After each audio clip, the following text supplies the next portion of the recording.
Tourism in the EU is at a crossroads. The pandemic has navigated the industry into uncharted territory.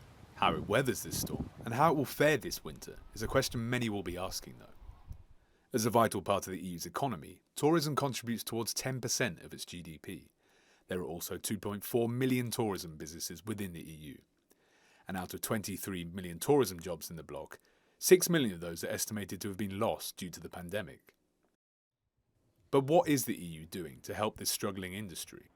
In the Commission side, it's urgent to send the money as quick as possible to member states to fill their needs, especially in the tourism sector or tourism industry, because it was particularly different from other sectors of the economy. At least next 2 years will be hard to achieve the numbers that we had in 2019, for instance.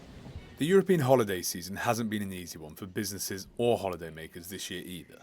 Countries that have seen a high level of coronavirus cases over the summer have had travel restrictions imposed on them by individual member states. But last week, the European Commission proposed a coordinated response to these restrictions within the EU, which has been welcomed by the industry.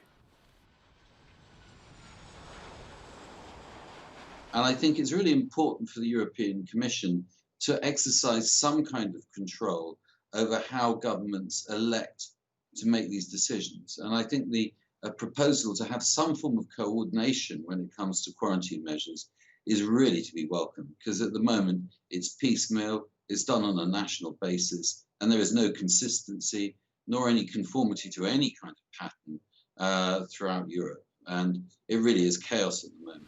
But the pandemic has been described as a way to reshape tourism into a greener, more sustainable model.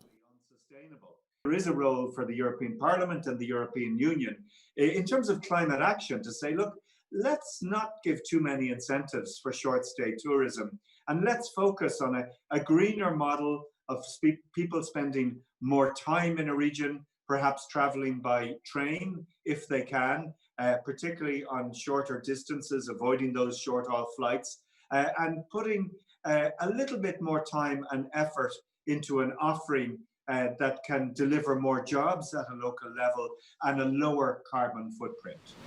The tourism industry will certainly emerge from the pandemic differently and looks set for some tough years ahead. Christopher Pitchers, Euronews.